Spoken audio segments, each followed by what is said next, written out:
Fala pessoal, sejam bem-vindos, sejam bem-vindas. Meu nome é Thiago Zanola e sou professor de legislações para tribunais aqui do Estratégia.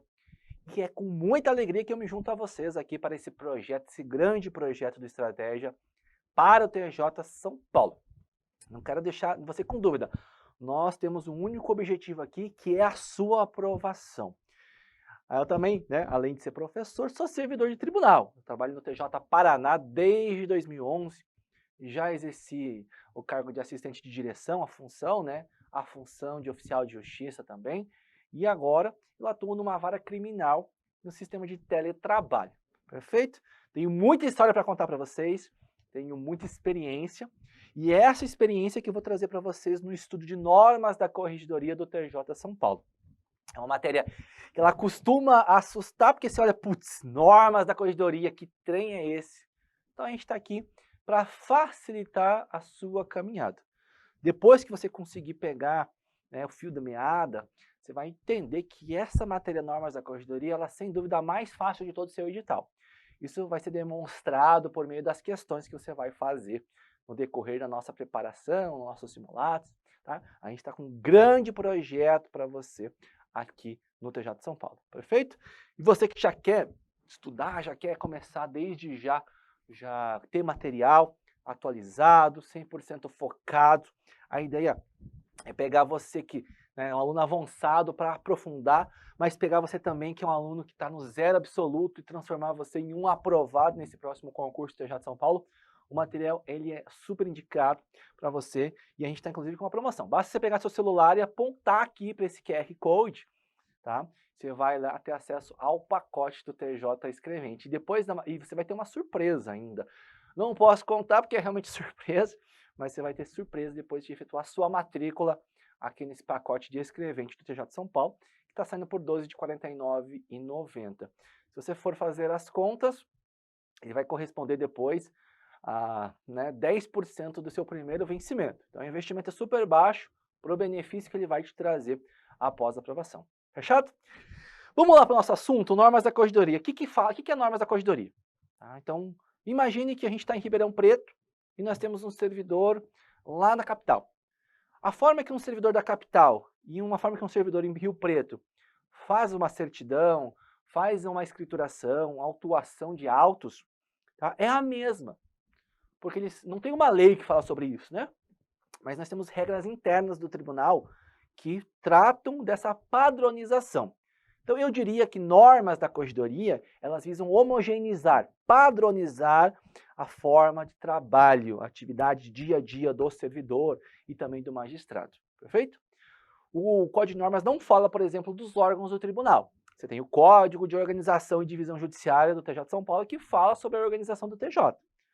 Você tem o regimento interno que fala sobre como o Tribunal de Justiça é organizado, seus órgãos fracionários, do processo, dos desembargadores. Tem o estatuto, que é o regime jurídico. Nada disso está nas normas da corregedoria. A gente tem aqui o que aqui? A gente tem normas de como a gente vai executar o nosso trabalho. Então, se eu estou lá autuando um processo, estou lá executando uma atividade, como é que eu faço isso? Eu vou lá nas normas da corregedoria e abro lá, tem o procedimento. Essa é a ideia.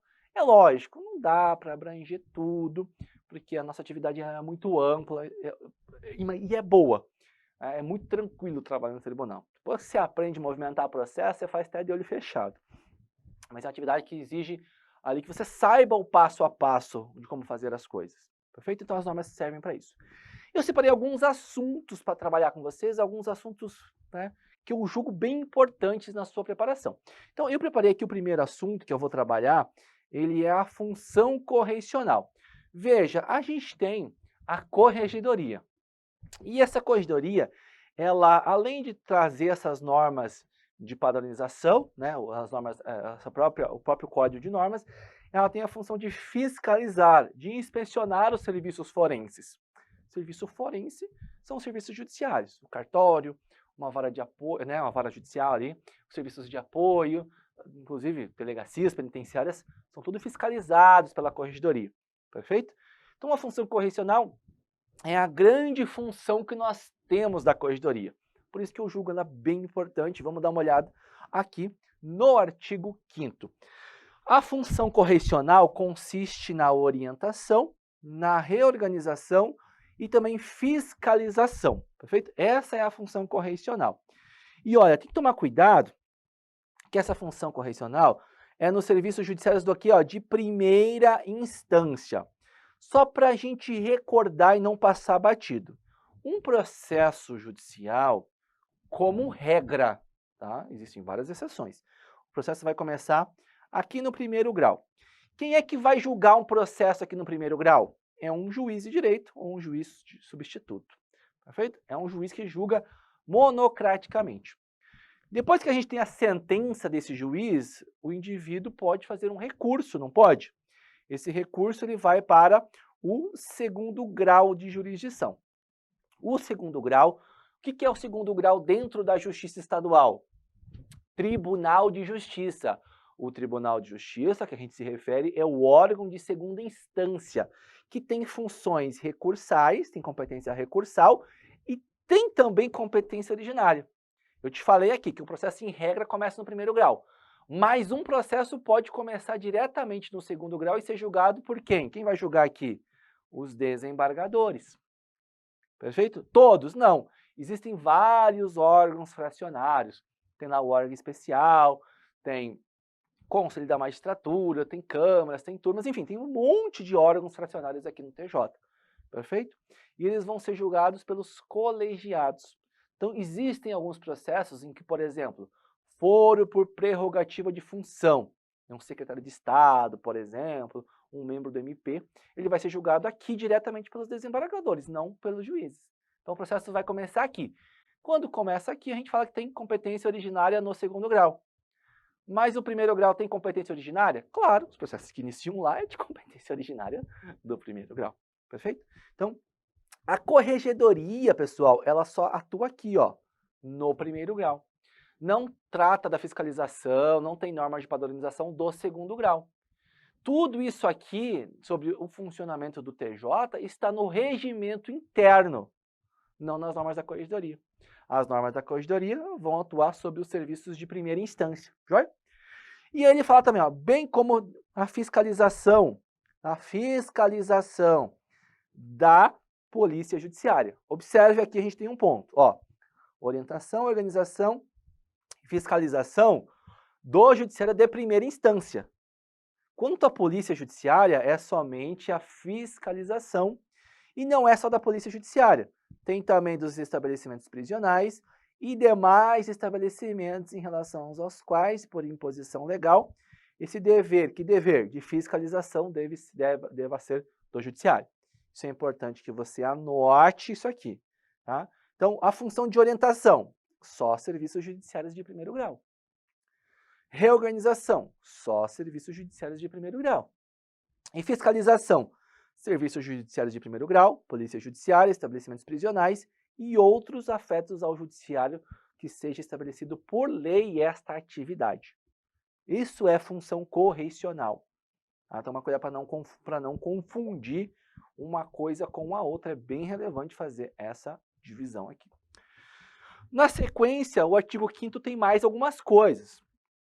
E é exercida no Estado de São Paulo pelo Corregedor-Geral de Justiça. Esse Corregedor-Geral é um desembargador eleito pelo Tribunal Pleno para um mandato de 2 anos para exercer essa função. Esse desembargador vai chefiar a corregedoria enquanto for corregedor-geral, tá? Então, o corregedor, ele tem competência em todo o Estado, perfeito? Ele pode correcionar, fiscalizar todas as atividades do Estado. E olha, e nos limites de suas atribuições pelos juízes de primeiro grau. Então, a função correcional ela é exercida com competência estadual pelo corregedor-geral e pelos juízes de direito no âmbito da sua competência. O que é isso? Então, vou lá pegar o juiz da 4ª Vara Criminal da capital. Ele vai exercer a função correcional, vai fiscalizar no âmbito da 4ª Vara Criminal da capital, somente. Tá? Por isso que é no âmbito das suas atribuições. Perfeito? É importante que você tenha isso em mente, tá joia? A função correcional, então, ela é exercida dessa forma. E, além disso, eu tenho que avisar vocês, é claro, que o corregedor geral também exerce a função no âmbito do foro extrajudicial. O que é foro extrajudicial? Primeiro vamos entender o que é um foro judicial. Você, futuro servidor do TJ de São Paulo, vai trabalhar no foro judicial. O judicial são os cartórios, são as unidades em que tramitam processos ou que prestam apoio a essa tramitação. Este é o foro judicial. O foro extrajudicial, observe o nome, ó, extrajudicial, fora do judiciário. Se você, por exemplo, você precisa reconhecer a autenticidade de uma assinatura. Onde você vai? Vai lá no cartório que fica num prédio, num shopping e reconhece a firma, né? Vai vender um carro, tem que reconhecer a assinatura. Fazer uma procuração. Amém? Comprei um imóvel, tem que registrar o imóvel no registro de imóveis. Então, esses serviços também que você precisa para dar publicidade, autenticidade, segurança jurídica aos atos da sociedade, né, do dia a dia, você faz no foro extrajudicial. E a corregedoria também fiscaliza estes foros aqui, essas unidades, em todo o estado. Bacana? A função correicional, ela é exercida em caráter permanente. Eu costumo fazer sempre uma alusão, né? Para quem é fã da mitologia tolkiana, tem lá, né, o Senhor dos Anéis. Tem lá, os caras têm que destruir um anel, tem que atravessar toda a terra. E tem um cara do mal que é representado por um olho grande. É o olho que tudo vê. Ele fiscaliza permanentemente toda a chamada Terra-média, tá? Só que assim, o que interessa para ele? Coisas relacionadas à destruição desse anel do poder. Então, a função correicional é a mesma coisa, ela é permanente, então tem sempre alguém de olho, sempre alguém fiscalizando as atividades pertinentes às suas atribuições, às suas competências. Perfeito?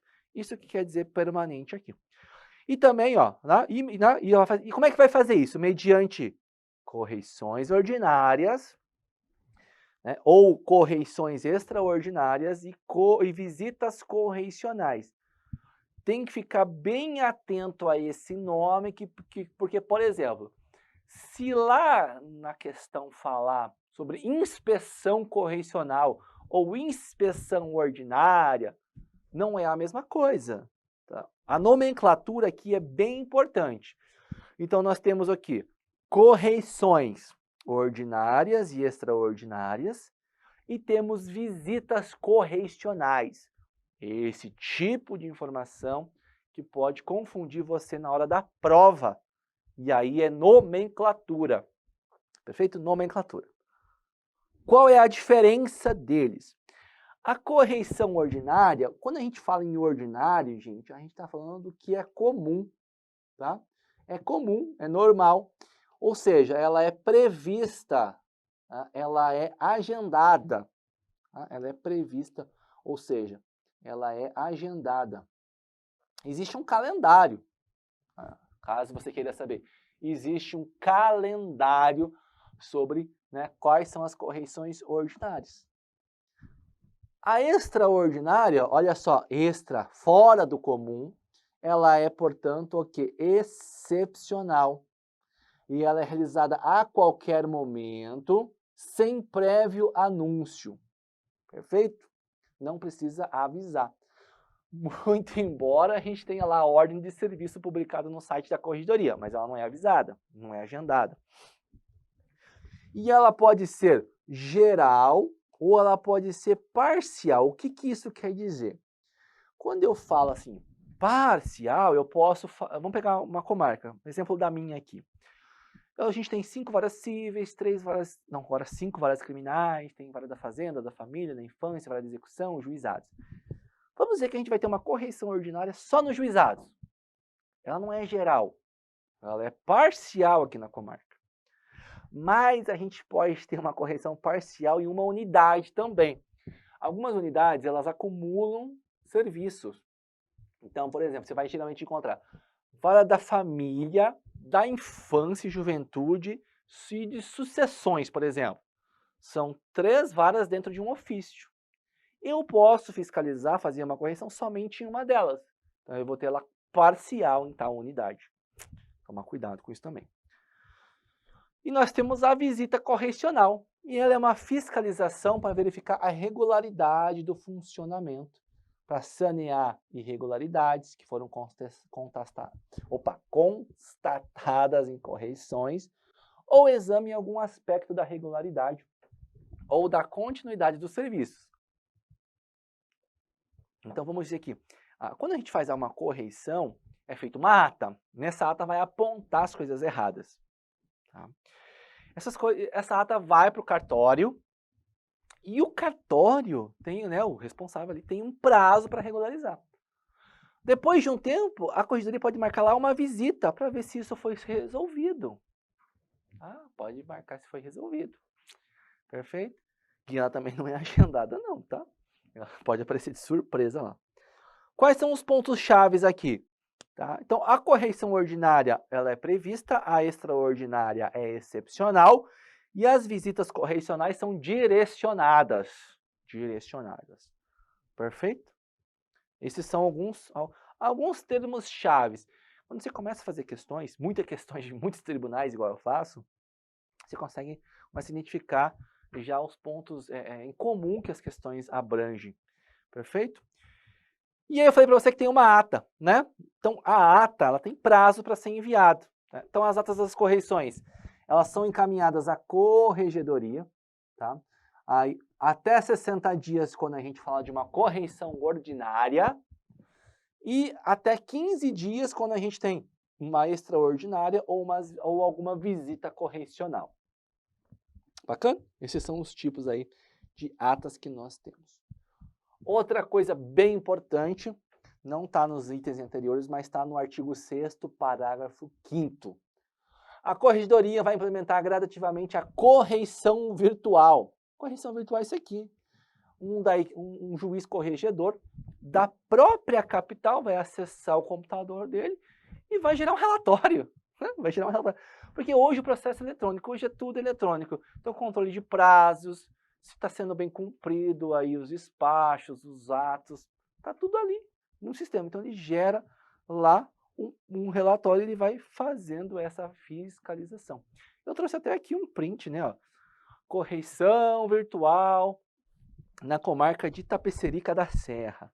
Já é um pouco mais antigo, né? Mas está aqui para você ver como é que funciona essas correições. Basicamente, ele vai tirar um relatório, né, à distância. Perfeito? Outros pontos que você precisa memorizar, por exemplo, quando pode ser feito isso. Então, por exemplo, não. A ordinária, ela é prevista. Se ela é prevista, ela é anunciada. Perfeito? Ela é preferencialmente feita em dezembro pelo juiz corregedor permanente. Esse juiz corregedor aqui, ó, não é o corregedor geral de justiça. Ele é o juiz da vara. Ele é o juiz titular da unidade. Bacana? E ele é feito em todas as serventias, repartições e demais estabelecimentos sujeitos à sua fiscalização correicional, tá? Já a extraordinária não é anunciada, tá? Não é anunciada, ela é excepcional. E é uma inspeção feita por fato excepcional. Ela pode ser geral ou parcial. E a visita, ela é direcionada, não precisa de edital, não precisa ser avisado também. Perfeito? Verificação lá da regularidade do funcionamento, saneamento de irregularidades e exame de alguns aspectos, tá bom? Esses são os pontos aqui de relevância e diferença de um para outro que você deve ficar bastante atento aqui. Joia? Tem mais, tá? A gente tem que comparar aqui, ó, né? Qual é a diferença, por exemplo, de uma correição ordinária de uma visita correicional. Então, a correição, ela é uma vez por ano, de preferência em dezembro, tá? A visita, ela é em até 30 dias depois de assumir a corregedoria permanente em caráter definitivo. Traduzindo isso para você. Os juízes têm lotações, né? Então, vamos pegar aqui. Vamos lá. Aqui, então, o juiz está aqui. E, às vezes, eles têm as remoções, as promoções. Então, o juiz sai de um local e ele vai trabalhar em outro local. Quando ele assume lá nesse outro local, ele está assumindo a função também, pode assumir a função de juiz corregedor permanente daqueles serviços. Depois que ele assumiu, veja, não é em substituição, não é de caráter eventual. Depois que ele assumiu em caráter definitivo essa função, ele tem que, em até 30 dias, fazer uma visita correcional. Ou seja, uma inspeção ali para verificar a regularidade dos serviços, tá? Ó, quando que é feita a correção ordinária? Em todas as serventias, repartições e estabelecimentos. A visita é sempre sob a sua responsabilidade, sobre a sua, né, corregedoria, ou seja, sobre a função que ele está, sobre a titularidade dele. A correição é anunciada por edital, né, e afixada no átrio do fórum e publicada no Diário da Justiça. Átrio é aquele espaço que separa a rua do saguão ali, da porta principal. Ou seja, na porta principal que é colocado. Tá? E tem que ser pelo menos com 15 dias de antecedência e tem que ser comunicado ao AB, a correção ordinária. Tá? Nada disso precisa para visita, porque ó, independe de edital ou qualquer outra providência. Perfeito? O que o juiz vai fazer? Vai constatar a regularidade dos serviços, para ver se o seu antecessor deixou tudo certinho, tudo ok ali. Bacana? Tem questão de prova aqui para a gente fazer. Então, vamos lá, ó. A função correcional é exercida no estado de São Paulo por quem? E no limite das suas atribuições por quem? Vamos lá, ó. Presidente do tribunal? Não, né? Escrivão? Não. É o Corregedor-Geral de Justiça? Opa, aqui sim. Aí vamos ver. Juízes de primeiro grau? Eu acho que é essa. Existe desembargador de primeiro grau? Não, não existe desembargador. É o vice-corregedor? Não. Então, por eliminação, a gente consegue constatar que aqui, né, nós vamos ter lá Corregedor-Geral de Justiça e também aqui pelos juízes de primeiro, né, de primeiro grau. Perfeito? Gabarito letra C aqui dessa questão. As atas das correições e visitas serão encaminhadas à corregedoria em que prazo? A gente tem 15 e 60 dias, não é? Então, que for 30, você já pode eliminar. Perfeito? No caso da correição ordinária, até 15 dias? Da correição extraordinária até 60? Ou da correição ordinária até 60? É da correição ordinária aqui até 60 dias após ela for realizada. Gabarito letra E. Pode-se afirmar que a função correicional, vamos lá, ela é ou não é exercida pelo juiz de primeira instância? É, né? A gente falou que nós temos ali o juiz, no âmbito da sua competência, na vara em qual ele é lotado, ele vai exercer a função a correição. Então, ela é exercida pelo juiz de primeira instância, está errado. B. Obriga prévio aviso para inspeções? Inspeção, né? Depende, né? Né? Na verdade, a inspeção aqui é a correição extraordinária, a gente não precisa, né, avisar, não obriga em todas elas. Nem é inspeção, é correição ou visita, né? C. Será exercida apenas ordinariamente? Não, a gente tem extraordinariamente também. D. Não compreende as delegacias? Os estabelecimentos prisionais estão ali e as delegacias também. Esse termo aqui das delegacias, caso você fique com dúvida, eles vão estar, deixa eu mostrar para vocês aqui, ó, né? Ó, fiscalização da Polícia Judiciária. Então vai ter as delegacias de polícia, sim. Perfeito? Pode ser ordenada pelo corregedor? A gente nem falou disso, mas por eliminação a gente chegou aqui e só tem essa disponível, tá? Só tem essa aí que é possível, nenhuma das outras alternativas é possível. Então você pode resolver questões, mesmo ali que tu não lembra tudo, por eliminação. Bacana? Então por eliminação tu pode fazer. O próximo assunto que eu vou falar com vocês hoje, lógico, eu não falei tudo de correição, né? A ideia hoje é uma revisão do conteúdo para você. Então, dos livros e classificadores. O que é um classificador? É a coisa que você vai usar quase todo dia. Livro, classificador, são coisas do dia a dia. Então, por isso eu também julgo que é um assunto bem importante aí. Tá? O classificador é uma pasta, tá? Esses aqui são classificadores. E eles têm destino certo, tá? Para documentos certos. Então, por exemplo, Por exemplo, não. Olha o artigo 75. Os ofícios de justiça, o que é ofício de justiça? É onde você vai trabalhar. São os cartórios, as serventias, as varas, as secretarias. Então vamos lá. A gente tem aqui, ó, para atos normativos e decisões da Corregedoria Permanente. Para cópias de ofícios expedidos e para ofícios recebidos. Por que cópia? Quando eu expresso um ofício, por que eu fico com a cópia? Porque o original, ele vai para o destinatário. Lógico, né, gente? O tomo aqui é antigo. Então, hoje, quando você fala de processo eletrônico, a gente faz um ofício eletronicamente e a gente encaminha de forma eletrônica os ofícios hoje, ou por e-mail, enfim. Não tem muito a ver. Mas lembre-se, é antigo, então, antigamente a gente tinha que fazer 2 cópias de ofício. A gente imprimia 2 cópias, e um a gente levava para o juiz assinar, e o outro a gente tirava a cópia para arquivar. Ou já levava 2 cópias, às vezes o juiz assinava, mas enfim. A regra é o seguinte, aqui para fins de prova, né? A gente vai ter um classificador para ofícios expedidos e um para ofícios recebidos. Também para guias de recolhimento de oficial de justiça, de diligência. Eu exerci a função de técnico judiciário cumpridor de mandados no TJ Paraná por 8 anos. E eu não recebia, mas meus colegas que são oficiais de carreira, sim. O que é isso? O oficial de justiça tem o salário dele, né, o vencimento, tem as gratificações, tem uma indenização ali de transporte, tem tudo. Só que, além disso, ele recebe por diligência feita. Lógico, tem processo gratuito que não conta e tal, mas ele pegar um processo civil. Quando a pessoa entra com um processo, o que ela tem que pagar? Custas, taxas e emolumentos. Perfeito? Parte disso vai estar lá. Ah, é um processo contra o João. Então, ele vai recolher já o valor referente à citação do João, tá? Ao pagamento lá para o João. E aí, esse valor, depois que o oficial de justiça cumpre a diligência, ele recebe, ele pode pegar lá o dinheiro.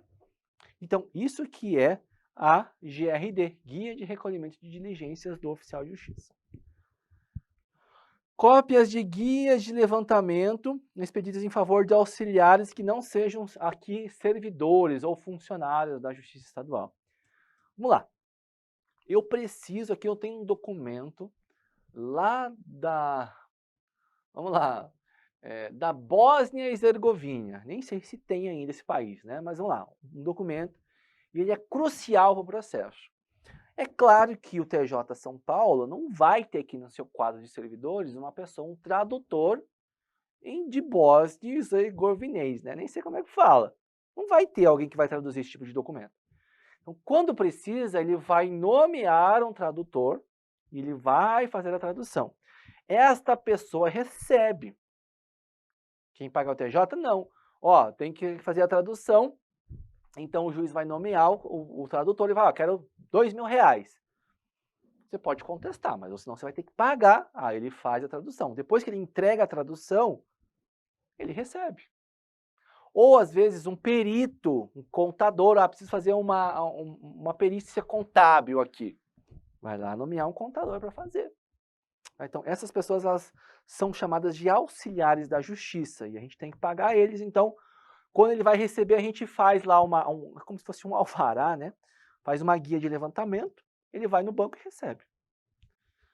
Relatórios de cargas eletrônicas. Carga é quando eu estou, por exemplo, assim, ó, eu tenho o processo aqui, tá? Tenho o processo. E eu, estou falando processo físico. E eu, por exemplo, advogado, preciso pegar esse processo e levar embora para estudar ele. Estamos falando do processo físico.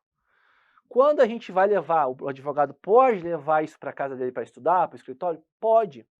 E a gente tem que registrar a data que ele retirou, o nome, a OAB e a data da devolução. E a carga é o registro da saída desses autos do cartório, só isso. Quando ele devolve, a gente faz a descarga, que é anotar que ele devolveu. Tá? São termos que você vai aprendendo, perfeito? Então, a gente faz também relato. Quando eu faço carga física, tem aí o livro de cargas. Mas muitas coisas eu faço eletronicamente. Então, eu tenho esse relatório de cargas eletrônicas. Temos aqui também para petições e documentos desentranhados. Então, o que é desentranhado? Eu tenho aqui, vamos lá, de novo, os atos do processo, tá? eu vou colocando documentos e vou fazendo juntada, né? Vou colocando os documentos. Mas às vezes tem um documento que a gente juntou ali, por exemplo, uma receita de pamonha. Tava ali, eu imprimi junto, que eu ia levar para casa fim de semana, e coloquei essa receita junto. Putz. E aí o juiz vai chegar para o juiz vai falar assim que mandar tirar esses documentos estranhos dos autos. E essa retirada a gente chama de desentranhamento, a gente vai desentranhar. Não só de documentos estranhos, né? Por exemplo, quando a gente tem um título de crédito, né? Uma carta, um cheque. Quando uma pessoa vai pagar, o juiz manda desentranhar para devolver depois que está pago. Tá joia? Isso é desentranhar.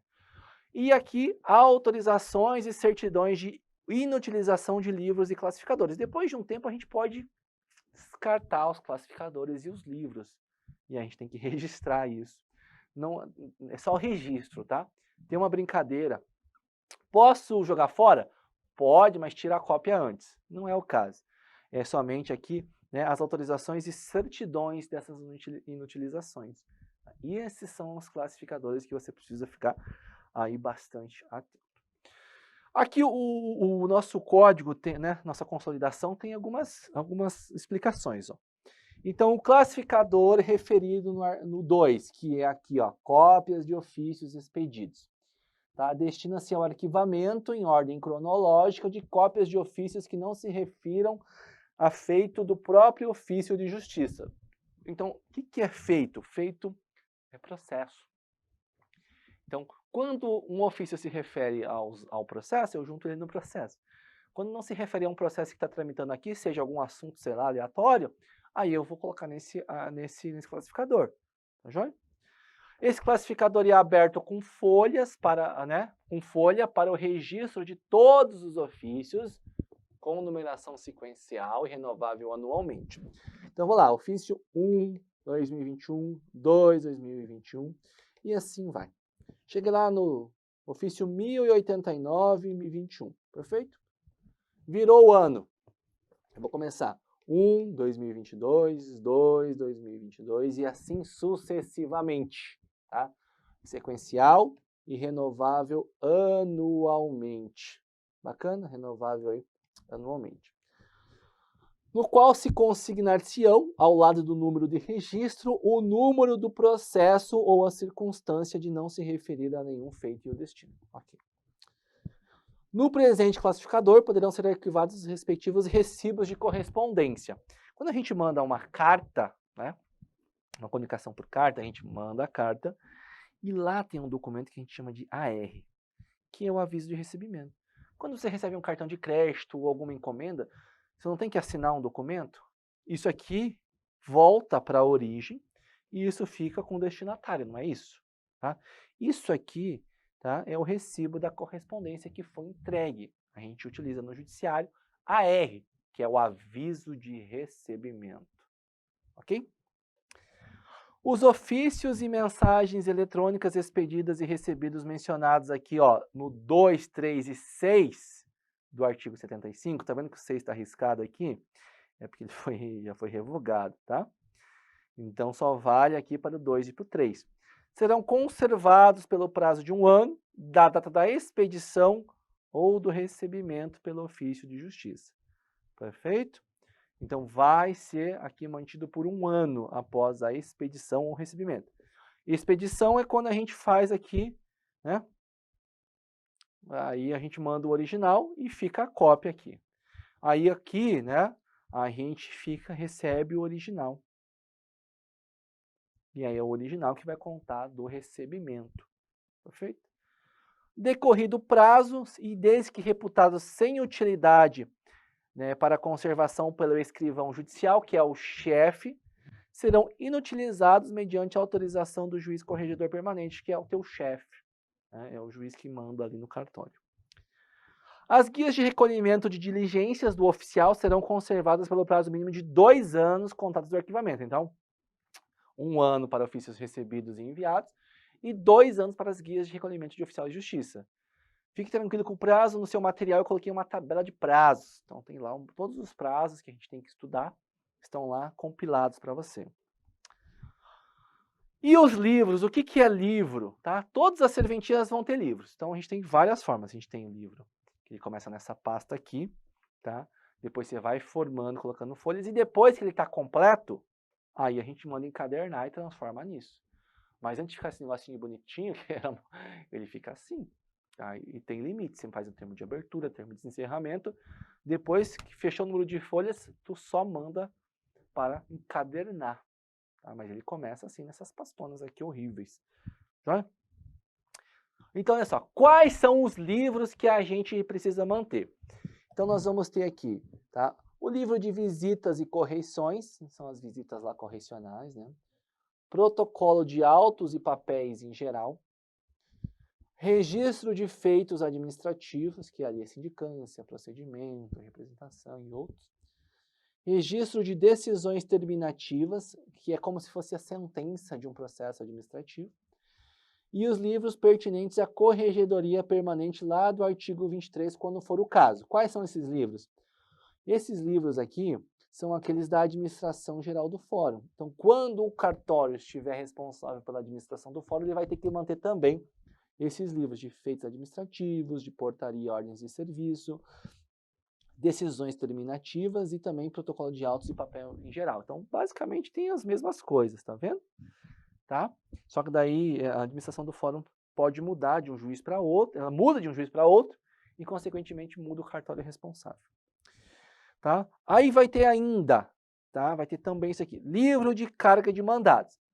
Eu já expliquei que é carga, então, quando o advogado pega e leva o processo, a gente faz carga.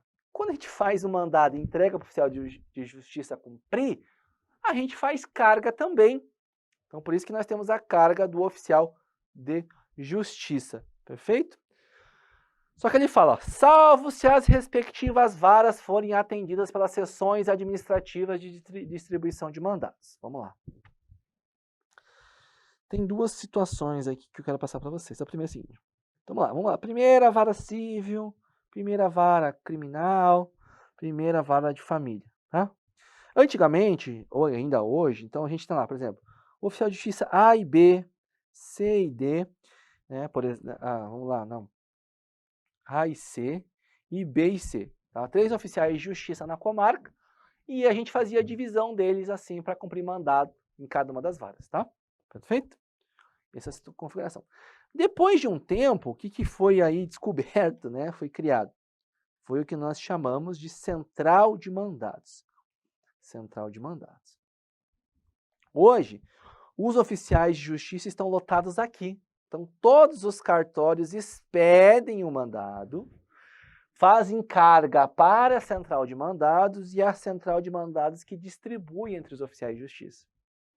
Por isso que quando tem central de mandados, eu não preciso ter esse livro, tá? Outro, controle para utilização de livros de folhas soltas ou outro meio eletrônico, de remessa e recebimento de feitos aos tribunais, até que seja implementado o sistema informatizado oficial por meio eletrônico, tá?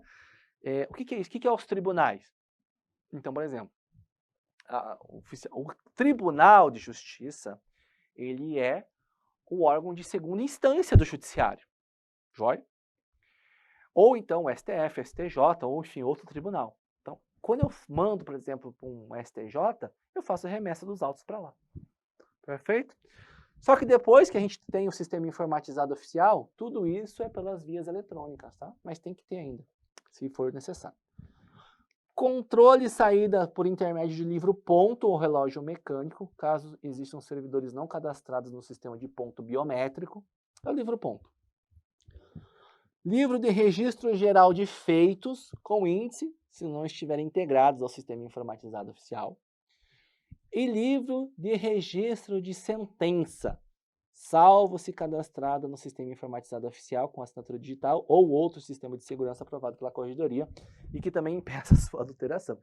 E é um livro que existe em todos os tribunais, existia. Eu também tinha aqui quando eu comecei, hoje não precisa mais. Então todas as sentenças tinham que ser ali tirado cópia e colocado no livro de sentenças, tá? Enfim, coisas que eu nunca entendi por quê, mas tinha que ter. Mas tá aqui, tá? Isso aqui que você tem que memorizar. E aí é bem importante, tá? A gente tem livros em geral e tem livros específicos. Isso cai em prova, né? Então, olha só, livros em geral. visitas e correições, protocolo de autos e papéis, registro de feitos administrativos, registro de decisões proferidas em feitos administrativos e também pertinentes à corregedoria permanente. E os específicos, carga de mandados, remessa e recebimento aos tribunais, controle de horário, que é o livro ponto, livro geral de feitos, livro de registro de sentença. Tá? Tem que tomar cuidado. Você fala, livros em geral, é isso aqui só. Tá? Ou outros livros obrigatórios, aí são esses aqui. Isso caiu em prova já, pessoal. Perfeito, pessoal? Então é bem importante você não confundir os livros, tá? E eu quero mostrar uma questão para você, uma questão até antiga, e é bom você tomar muito cuidado. Ó, vamos lá. 2011. De acordo com as normas da Corregedoria Geral de Justiça, os livros de justiça em geral, veja, ele está falando lá do artigo 63 somente, tá? Somente do 63, ou seja, somente dessa parte aqui. É assim que cai em prova, tá? Os livros específicos. Então vamos lá. Nós temos visitas e correições? Opa, temos. Mas a gente tem carga de autos? Tinha lá no passado. Agora não tem mais. Registro de decisões tem, esse tem. Então eu vou anotar aqui o que nós temos. Então eu vou anotar, deixa eu fazer de cor diferente. Esse tem e esse aqui tem também. Temos registro de sentença, precatórias e cargas de mandados? Não temos. Registro geral de feitos? Opa, registro geral de feitos. A gente tem, não tem? Temos registro geral de feitos, sim. Ou não? Não, né? Ou sim? Não, a gente tem correições, protocolo de autos, registro de feitos administrativos. Então, nós não temos também nem carga de autos e nem caixa. Ponto de servidores, protocolo de autos e papel em geral e tem pedido de explicação? Não tem. Registro de autos destruídos? Não tem. Então, a questão não tem gabarito. Tá? Não tem gabarito. Quero te chamar a sua atenção para você pegar questões antigas. O livro aqui, ó, esse carga de autos, ele existia no passado, tá? Existia no passado. Hoje ele não existe mais. Então, por isso tem que estudar sempre a norma atualizada. Fechado? Pessoal, finalizando a nossa revisão aqui sobre normas da corregedoria. Perfeito? Trouxe esses dois assuntos, três, né? Função correcional, classificadores e livros. São sempre assuntos recorrentes em provas, tá? Então tem que ficar atento a isso aí. Quero deixar para você aqui no final as minhas redes sociais. Então a gente tem aqui Prof. Thiago Zanolla, Instagram, Facebook, YouTube e também no Telegram, esse canal aqui, que é um contato direto com vocês, ok? Mas para o projeto TJ São Paulo, um projeto bem específico, eu fiz aqui um Telegram específico para falar sobre TJ São Paulo. É esse aqui, ó, tá? É TJ SP21 lá no Telegram. Perfeito? Lá no Telegram. Ou você coloca normas da Corregedoria, TJ São Paulo já vai puxar. É esse canal aqui que eu fiz para divulgar informações sobre o TJ São Paulo, eventos e também, assim, logo que for possível, começar uma série de dicas para vocês ali, para a gente poder conversar sobre esse assunto de perto. Fechado? Pessoal, eu vou ficando por aqui. Lembre-se, né? Se você pegar aqui, você pode aproveitar a promoção do pacote TJ São Paulo. Você vai ter uma grande surpresa quando fizer a sua inscrição no pacote, tá? Está por 12 de R$ 49,90 aí nesse nosso lançamento. É por pouco tempo, tá? Então não deixe de se preparar com o maior e melhor preparatório do Brasil aqui para tribunais, sem dúvida. Nossos resultados não mentem. Perfeito? Eu vou ficando por aqui. Foi um grande privilégio e também com muita alegria que eu participo com vocês desse projeto. A gente se vê por aí. Valeu, fique com Deus. Tchau, tchau.